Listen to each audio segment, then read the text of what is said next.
Hey guys, welcome back to The Readers. I hope you are having an amazing day. Let's get right into the stories. The first one is an entitled people's story. Last year, I finally purchased my dream home after saving for nearly a decade. The main selling point? A gorgeous backyard swimming pool with a recently renovated patio area. After years of living in cramped apartments with shared facilities, having my own private outdoor space meant everything to me. The property itself is nothing extravagant, just a modest 3-bedroom in a quiet suburban area, but that pool was my sanctuary. I'd spent an additional chunk of money upgrading it shortly after moving in, adding new tiles, comfortable lounge chairs, and some tasteful landscaping around the perimeter. The previous owners had let it fall into disrepair, but now it was an oasis. My yard is fenced, not with anything fortress-like, but a decent 6-foot privacy fence that clearly marks where my property begins and ends. There's also a gate with a simple latch that leads to the pool area specifically. Nothing fancy, but enough to indicate that this is private property. I should mention that while the neighborhood is generally pleasant, I had noticed a few entitled behaviors from certain residents. Once, someone let their dog do its business on my front lawn and just walked away. Another time, I found empty soda cans tossed over my fence. Small annoyances that I brushed off as part of suburban living. Nothing prepared me for what was coming. It all started about 3 months after I moved in. I'd had a particularly exhausting day at work and was looking forward to a quiet evening by the pool. As I pulled into my driveway, I noticed something strange. There were unfamiliar voices coming from my backyard, including children laughing and splashing. At first, I thought I was hearing things. Who would be in my pool? I walked around to the gate and found it unlatched. When I rounded the corner to my pool area, I stopped dead in my tracks.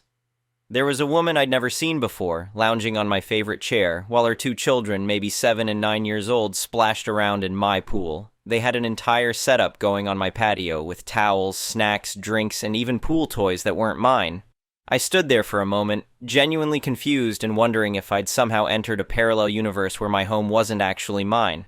But no, this was definitely my property, and these were definitely strangers using it as their personal recreation center. I approached cautiously, clearing my throat to get their attention.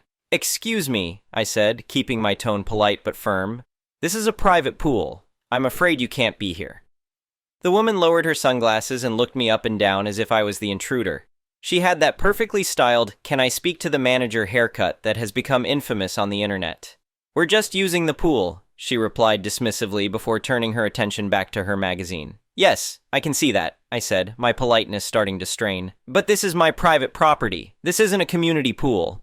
She sighed dramatically as if I was greatly inconveniencing her. "Oh, don't be silly. The previous owners always let the neighborhood children use this pool during summer. It's practically a tradition." This was an obvious lie. I'd spoken extensively with the previous owners during the purchase, and they had specifically mentioned how they rarely use the pool because they traveled often. That's partly why it had fallen into disrepair. "I am the owner now," I explained, "and I don't allow strangers to use my pool. I'm going to have to ask you to pack up and leave." The woman sat up, clearly annoyed. "Do you know how hot it is today? The kids have been looking forward to swimming all week. You can't just kick them out." "Actually, I can. This is private property, and you're trespassing." The older child had stopped swimming and was watching our exchange with wide eyes. The younger one continued splashing, oblivious. "Some people are just so selfish," she muttered loudly enough for me to hear. "Come on, kids. This person doesn't know how to share."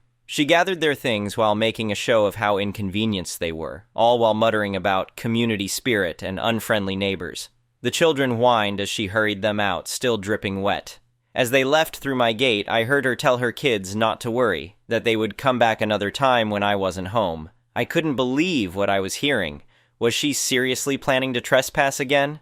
I spent the rest of the evening feeling unsettled in my own home, wondering if this was a one-time occurrence or the beginning of something more persistent. I decided to give her the benefit of the doubt, hoping she'd gotten the message. I was wrong.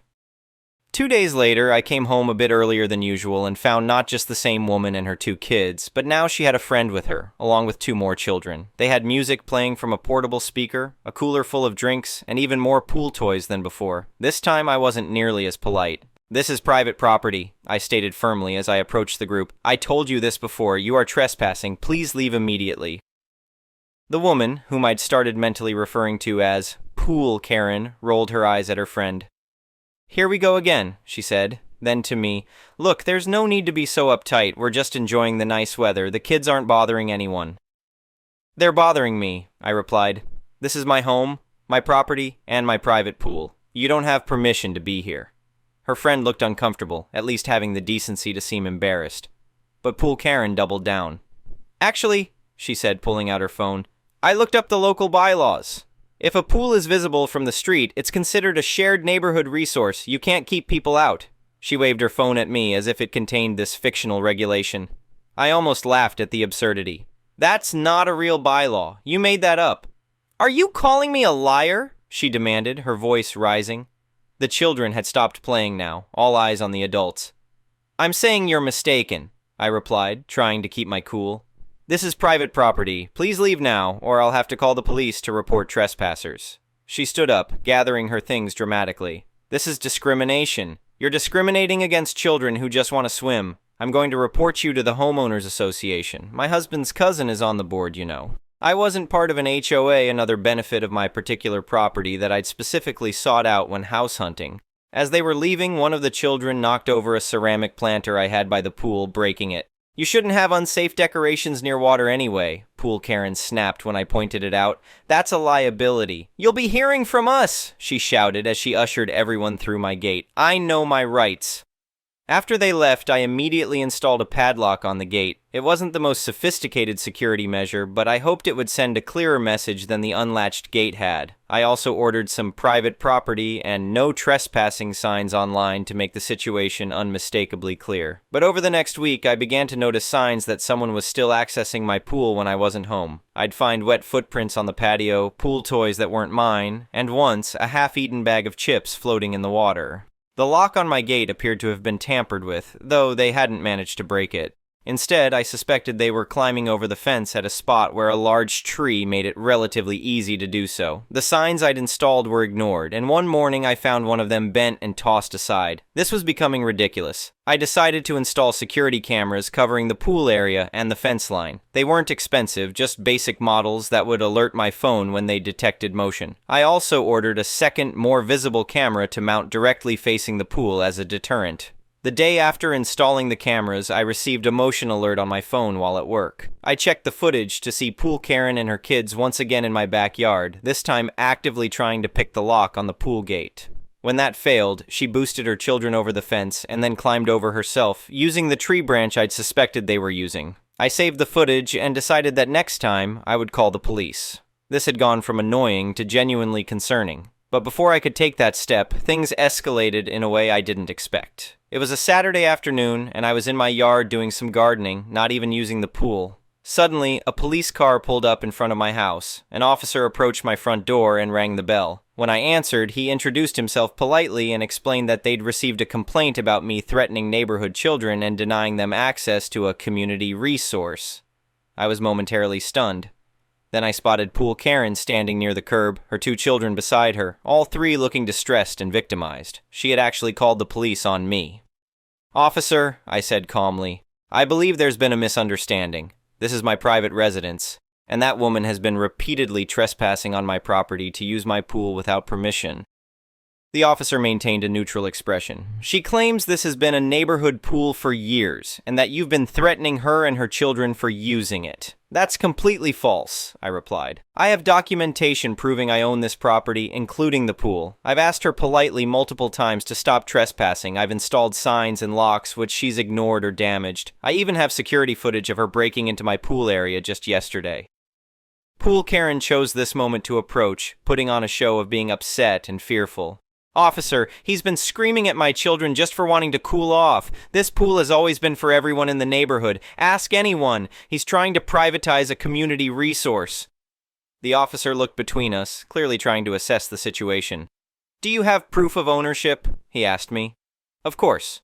I pulled up the property deed on my phone, which I'd wisely scanned and stored digitally when I purchased the house. I also showed him my ID with the matching address.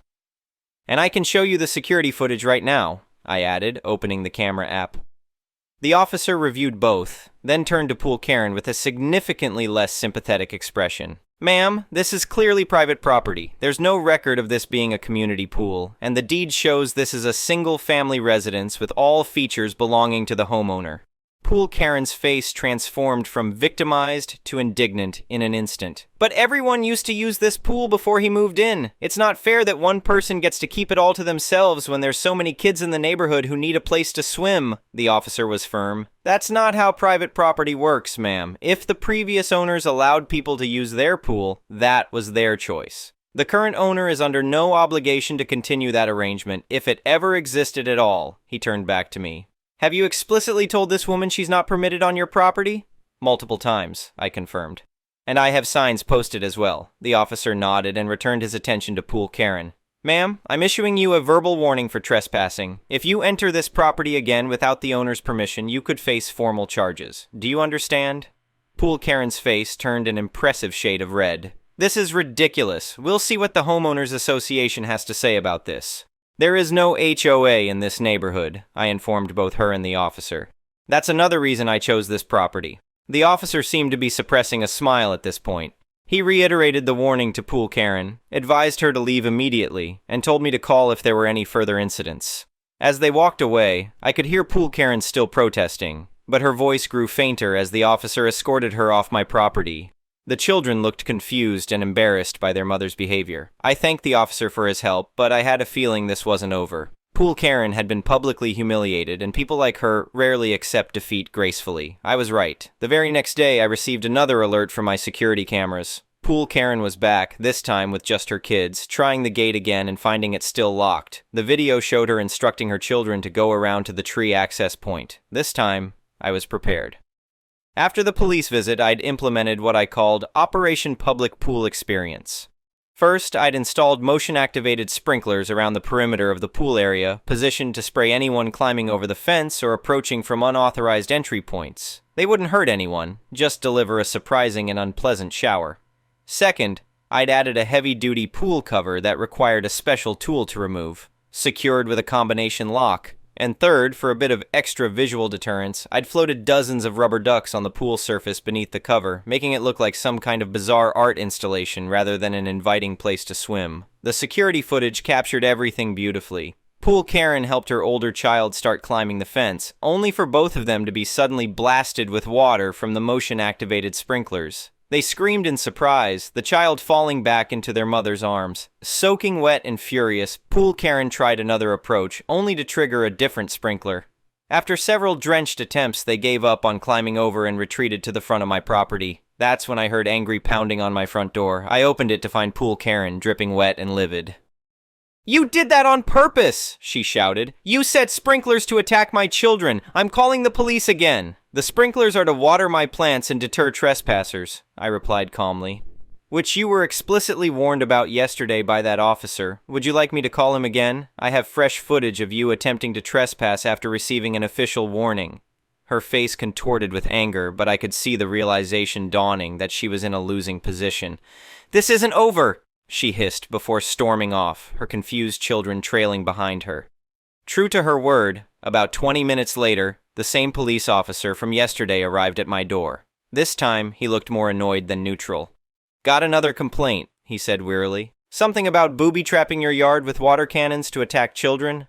I couldn't help but smile. "I installed motion-activated sprinklers to water my plants and deter trespassers after our conversation yesterday. Would you like to see the security footage of what actually happened?"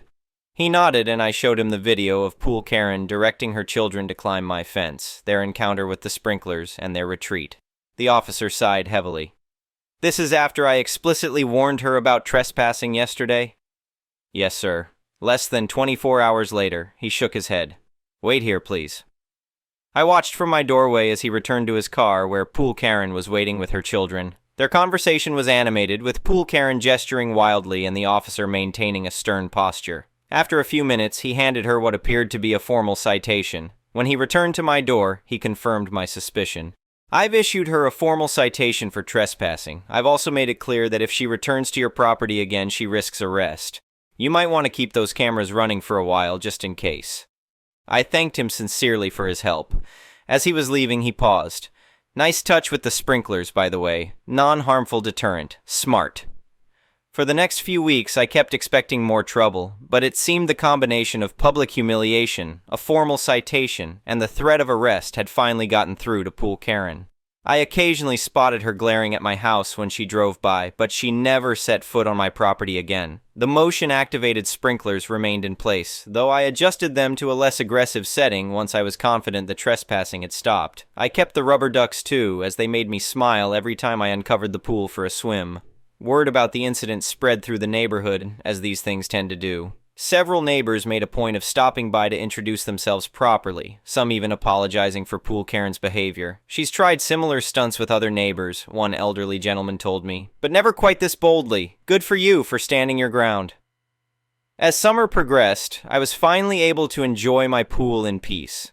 The security measures gave me peace of mind, and the whole experience, while stressful, had introduced me to some genuinely nice neighbors who respected boundaries. One particularly hot afternoon, as I floated peacefully in my private, trespasser-free pool, I raised my glass in a mock toast to public amenities and chuckled to myself. I'd worked hard for this little slice of paradise, and protecting it had been worth every effort. The following weekend, I installed a small garden gnome dressed as a security guard near the pool gate, a humorous reminder of my victory over entitlement. Whenever I look at it, I'm reminded that sometimes you have to stand firm to protect what's yours, even when faced with the most brazen of trespassers. The pool is now exactly what I'd always wanted, a private sanctuary where I can relax without worry.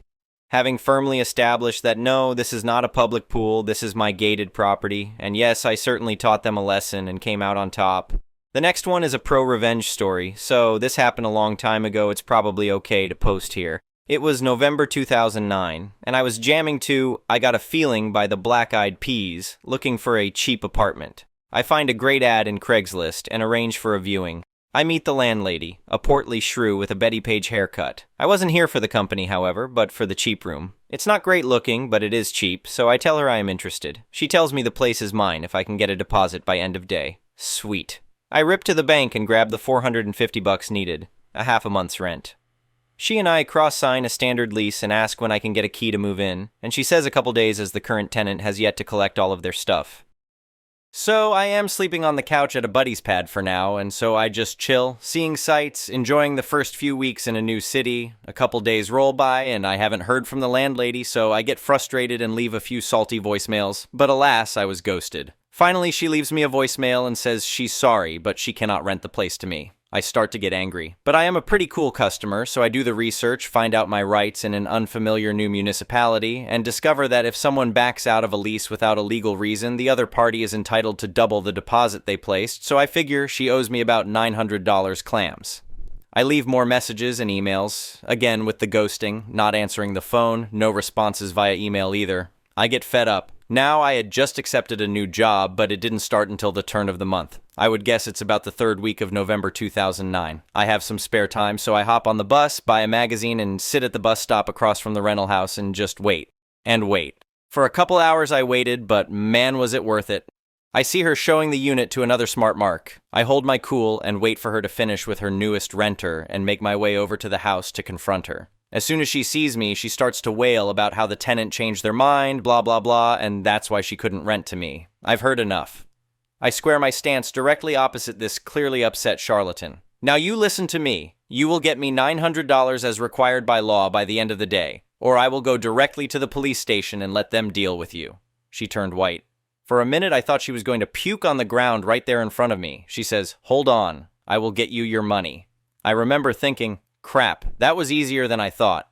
She goes upstairs. The unit was a basement unit in the house she was living in, and I crap you not. Hands me a wad of cash and says, "Here, this is ruining my Christmas, but here." She almost pushed me off balance as she jammed the messy wad of cash into me. "Thank you, good day," I say, and take the money, count it, and walk away. I didn't turn around and look back, got on the first bus that stopped nearby, heading back toward the direction of my friend's house. Not until I was home did I calm down and realize it was going to be a sweet Christmas, all thanks to a lying, phony cheapskate. However, this is not the end of the revenge. About a week later, I get a phone call from a friend asking me if the lady in the news is the same crazy lady I got the double damage deposit from. I'm like, what? Sure enough, it turns out this lady was running the same scam in parallel with a bunch of other victims. I am mortified, not just because I almost got scammed, but it immediately occurs to me that the money I got was someone else's money and they are homeless for the holidays. I head right down the police station where there is, I crap you not, a line of crying people filing reports about being scammed by this woman. I feel awful, and when it's my turn, I get to the intake officer and start to give my story. I lay it all down, how I fell for it, how I left a snotty voicemail, how I staked out the rental to confront her, my demand of double the money back, my threats of legal action against her, and finally the skillful execution of the law by getting double the deposit back. I tell the cop I took some of the money that belonged to the other victims, and she looks at me and says, "Man, you were the only one smart enough to confront her in a reasonable way. You earned that money. Don't worry about it." A young lady who is now homeless and desperate couldn't help but overhear, and as I am leaving the police station, she approaches me and says, "Hey, did you get your money back from that idiot?" To which I sheepishly reply, "Actually, I got double my deposit from her when I threatened her with the police." The girl blinks a couple times and finally grins, starts a slow clap, and announces to the other victims, still waiting to give a statement in the lobby of the police station, "This guy took her for double the damage deposit." I cringed. But then, in the most unexpected turn of events, the line of victims began applauding. I suppose with the realization that while their money was gone, someone had really screwed her back, and that made them happy. They cheered, I felt better, the cops laughed, and we all, there had to be 20 people in all, had a joyful cosmic moment of holiday schadenfreude at her expense. I left the police station with a clean conscience and a smile on my face, and enjoyed every last penny of that worthless idiot's nasty stack. The next one is a malicious compliances story. A few years ago, I was hired as head of bar operations at a new restaurant opening. A hugely successful, even if quite average restaurant group, opening a new 3-floor, 280-seater restaurant. The opening was a bit of a crap show. I was drafted in late as they fired a lot of opening managers, which should have been a red flag big enough for me to pass on the opportunity, really. One of my many responsibilities was to write the rota/schedule for our 30-odd bar staff. There were a few stipulations I had to stick to, importantly, that I had to have a manager from the bar side on duty at all times. After a few weeks of doing so, a new area manager was hired who took over from the general manager on day-to-day operations. One of the things he implemented was that he would write the rotas and just generally micromanage. He subsequently uploads a rota when in the first week there were 2 days without manager on duty. I highlighted this to him in person, where I was pretty rudely told to just do my job and work with what was passed down to me. In turn, I decided to email him, the general manager, and one of the company directors explaining the issue and how it must be an oversight, but attached a new proposed set of rotas that would fix the issue.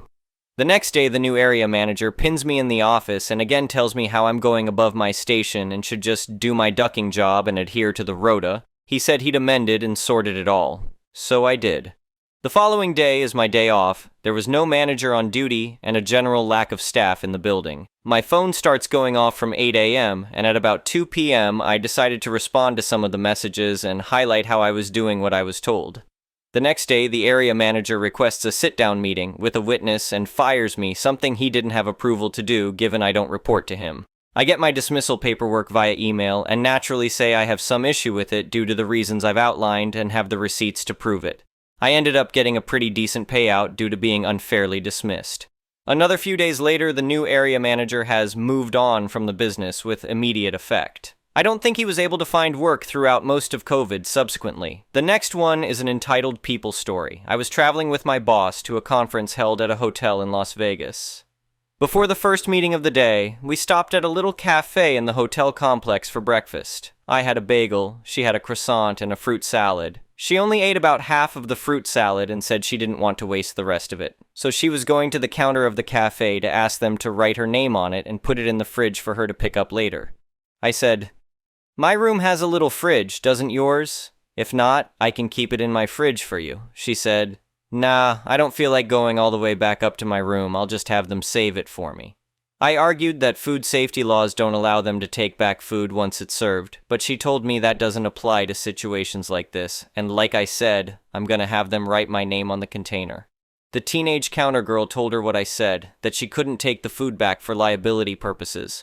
My boss insisted on speaking to the manager, who was busy at the moment. My boss raised her voice and said, "Go get him now, we are going to be late for our meeting." I saw the wheels turning in the counter person's head. I'll just say okay and throw the fruit salad away. I'm not going to be on shift here when she cones back later this afternoon. The girl smiled and said, okay, sure, what can it hurt? And carefully wrote my boss's name on the lid in black marker. Boss sauntered away victoriously and said to me, see, people are happy to do things if you just ask. You're so timid, this is why you aren't more successful. We met up for dinner later and I asked, did you remember to pick up your fruit salad? She did, but it was all different people working then and they didn't know what she was talking about and her fruit salad had been thrown away. I said, oh, that's too bad. The manager probably made them toss it out. Sorry, I know you wanted to eat the rest of it. She replied, oh, it's okay. I made them make me a whole new one for free since they threw mine away. That boss once gave me a copy of The Fountainhead because she thought it would help me. She also quit that job by leaving for lunch one day and never coming back. She made her husband call the company weeks later and confirm she had quit after all of their attempts to reach her were unsuccessful. She had worked there for 10 years. Anyway, thank you for watching.